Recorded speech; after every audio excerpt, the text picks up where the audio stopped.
Kapitlu 10, it-tieni parti.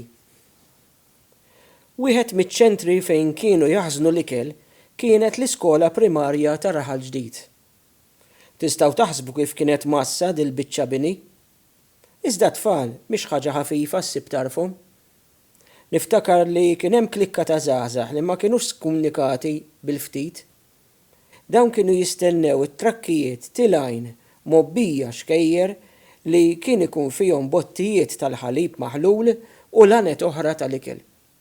B'ħeffa ta' xadini kienu jitilgħu fuq it-trakk waqt li jkun miexi, iċartu l-iskora b'daqqa ta' mus u mbagħad erħilhom iġorru kemm jistgħu minn dawn il-bottijiet li kienu joħorġu mill-ixkejjer u jibqgħu sejrin bihom għand N jew il-L żewġ negozjanti tal-Black Market Alla jneħħilhom minn quddiem għajnejhom u jbijawhomlhom bix-xelin il-bott jew ipartuhom mas-sigaretti. Negozjanti fis-suq l-iswed bdew jimbtu ma' kullimkien. Dawn kienu jakkwistaw ċerti oġġetti bħalma huma tqiq, ħalib, sigaretti u ħwejjeġ oħra u jbijawhom bit-salsa. Issa billi flus fil-gwerra kien hawn ħafna fl-idej, ma kienx ħaġa kbira li kont issib min irid jixtri l-ħwejjeġ li semmejna bi prezz ferm ogħla milli normalment kien jitħallas għalihom. Dawn in-negozjanti kienu magħrufa minn kulħadd u waħda, ċetta tad-dudu, b'mod speċjali, kienet kisbet fama kbira. Saħansitra kienet issemmit fi ktieb fuq Malta bl-Ingliż. Fuq din ċetta kienet ħarġet Anja li kienet fħalq kulħadd. Żgur li l-biċċa l-kbira ta' dawk li kienu jkantawha ma kellhomx liċken ħjiel tat-tifsir eżatt tal-kliem. Kieku ma kinux jagħmlu kif konna nagħmlu aħna tfal niftħu ħanġra daqsix u noqogħdu niżvugaw il-ġuħ li kellna f'dik l-Anja li ma kellax taqsam xejn mas-suq l-iswed. Il-bib ewlieni tal-iskola fejn kien hemm l-affarijiet maħżuna kienu li biċċa sew mill-art hekk li minn bejn ix-xifer tisfel tal-bib u l-art seta' jgħaddi tifel żgħir li ma jkunx imlaħħam u niżgurakom li fil-gwerra ħadd ma kien imlaħħam la l-kbar u wisq inqas iż-żgħar. Jien mill-ewwel ġitni l-idea li ndaħħal tifel iżgħar minni minn ġo x-xaq ta' taħt il-bieb u għedtlu biex kif ikun ġewwa iressaq lejn il-bieb waħda mill-kaxxi li kien hemm maħżuna. Dan hekk għamel. Jien daħħalt idi, ċarrat latu tal-kaxxa u sibt li kienet mimlija frott imqaddet. Il-kelma ma ġriet li kont qed inqassam frott imqaddet b'xejn. Tridu taraw lil ġirien kulħadd ġej bis-suppieri f'idu ħallintih ftit. U f'kemm li ngħid il-kaxxa żvojtat. Jien xtaqt nerġa' nagħmel dan l-att ta' karità mal-proxmu, imma mid-dera kien sar xi rapport għax l-ewwel assu il-bib tal-pulizija. Imbagħad ġew il-ħaddiema u għamlu tarġa tal-konkos taħt il-ħbieb. Bniedem bil-ġuħ jasal biex jagħmel kollox, l-aktar jekk ikun tifel mingħajr għaqal. U kien dan in-nuqqas ta' ħsieb li ġelni nagħmel praspura li seta' kellha konsegwenzi koroħ fuqi. Ftit il-bogħod minn fejn konna noqogħdu kien hemm blokk bini nofsu imġarraf. Fil-bitħa ta' waħda mid-djar ta' dan il-blokk kien hemm delja u għalkemm l-għeneb kien aħdar u qares għax kien għadu ma sarx, aħna tfal konna mmorru naqtaw biex intaffu xi ftit mill-ġuħ. Konna ġejjin u sejrin sakemm fl-aħħar sit id-dar għadilna issa u lilu u l-sieħbi li kienu miegħi qabadna. Tistgħu taħsbu x'qata' ħadna l-aktar meta dan neddidna li jtina bil-muftiħ u jitfana fil-bir. Iżda aktar nħsat meta ġie s-surġent id-dar isaqsi għalija. Ommi imbelet x'ħin lemħitu u meta jien għattila għalfejn kien ġi demma tilala kollu għal rasa u dbikmet. Wara li telaq il-pulizija, ommi u sieħbi marru jiskużaw ruħhom ma' sit il-post u joffrulu li jagħmlu tajjeb ħsarat li aħna u sħabna konna minna. Imma s-sejt ma rridx jaf u kien waħħal frasu li konna minna l-ħsara vendikazzjoni li ma konniex. U rrid ipatti jenna. Jien u t-tifel ieħor, konna sellaqtu ta' kollox. Iżda ommi ma qatetx jiesa u ftit ftit ġranet wara, reġgħet marret tiltaqa' ma' sit il-post u qaltlu li sieħbi kien marit bil-qataliħa meta kien għeddu li jtieħ bil-muftiħ u jixħtu fil-bir. Din naturalment ma kienitx minna, kienet kollha qlajja Tommi. L-aħħar sforz tagħha fejn l-argumenti u t-traħħim ta' qabel kienu fallew. Ħwejjeġ tal-għaġeb, l-istorja ta' Ommi kellha l-effett mixtieq għax ma smajna xejn aktar dwar l-għeneb li ħallilna toma tas-sew qarsa. Illum il-ġurnata ma tgħaddilekx minn rasek li jekk tkun fi triq b'żewġ bottijiet ħalib f'idek se tissogra li jaqbżu fuqek u jisirquk. Imma fil-gwerra kienet tiġri, ġrat lilna stess. Kien qabad jidlam u jien u ħija konna neżlin mill-gudja għar-raħal ġdid bil-mixi, mit-triq ewlenija li tagħti għat-triq li taqqad ħal tarxien ma' bir id-deb.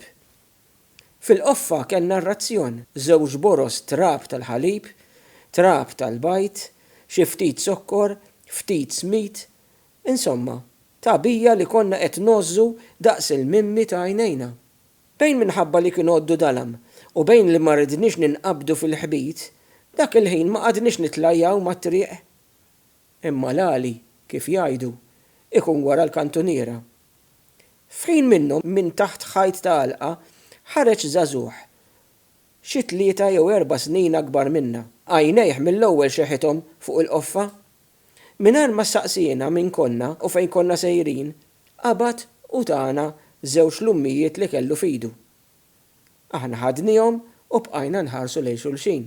Kif konna hekk bħal skantati, dak iż-żagħżugħ ħataf il-qoffa min jitħija u telaq jiġri biha kemm kellu saħħa.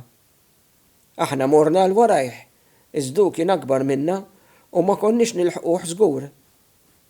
Dak il-ħin sew, ma nafux mnejn inqala, der soldat Ingliż li x'kien ra lilna niġru wara ż-żagħżugħ bil-qoffa fidu malajr basar x'kien għamlilna u mar u ħatfu litteralment mill-kot stonqu. Iż-żagħżugħ dar lejn l-Ingliż u biex jieħu tiegħu minn fuq qallu "They grifty me the lemon, they grifty me the lemon." Grifti għall-Ingliżi li ma kinux jafu bil-Malti u l-Maltin li ma kinux jifmu bl-Ingliż kienet tfisser tisraq. L-Ingliż der li ma għaminux.